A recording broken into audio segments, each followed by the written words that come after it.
Chapter 4, the hammer of the Lord. And I saw another tool in the house of the Lord, and it was the hammer of the Lord.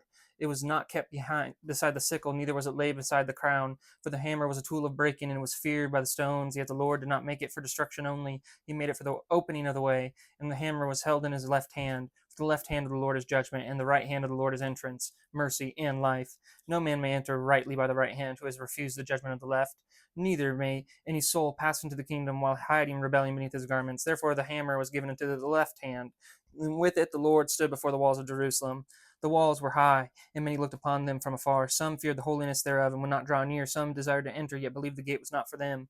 Some had been told by liars that the city belonged only to those who sold keys in the marketplace. Some had been wounded by the keepers of the false gates. Some had wandered long in Babylon and knew not the road home. Then the Lord lifted the hammer in his left hand, and the earth became silent beneath his feet.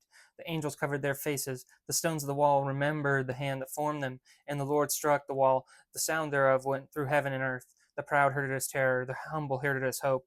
The captive heard it as a door. The newborn heard it as a water over stone, and the wall was broken before the Lord. Not that Jerusalem should be made weak, not that the holy city should be defiled, not that thieves should enter by violence, but that all who wish to enter the kingdom of heaven might behold the opening made by God. For no wall can stand against mercy when the Lord chooses to open, and no stone can refuse the hammer when the left hand has judged the hour.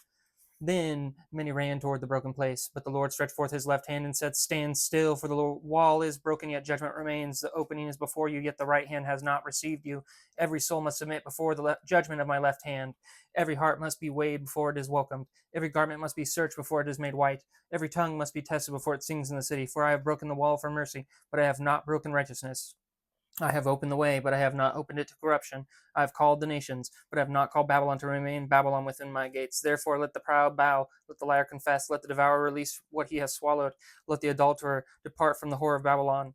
Let the violent lay down his stone, let the thief return what he has carried in darkness. Let the false keeper surrender his keys. Let the hungry come without price. Let the wounded come without fear. Let the broken come without shame. Let the newborn come as children of the living water. Then shall the judgment of the left hand become a cleansing, and the hammer that broke the wall shall also break the heart of the stone. For blessed is the man whose pride is shattered before he enters. Blessed is the woman whose sorrow becomes repentance at the gate. Blessed is the soul that does not flee the left hand of the Lord. The left hand judges that the right hand may receive. For the right hand receives what the left hand has purified. Then the Lord lowered the hammer, and with his right hand he called the faithful forward. They passed through the broken wall, not as thieves, but as children. They entered not by their own strength, but by the opening of mercy. And the city was not diminished, but filled. For the wall had been broken by the Lord, and therefore the breach was holy. And those who submitted to judgment entered into mercy, but those who despised the left hand could not endure the right. For they desired entrance without truth, they desired the kingdom without cleansing, they desired the city without the king.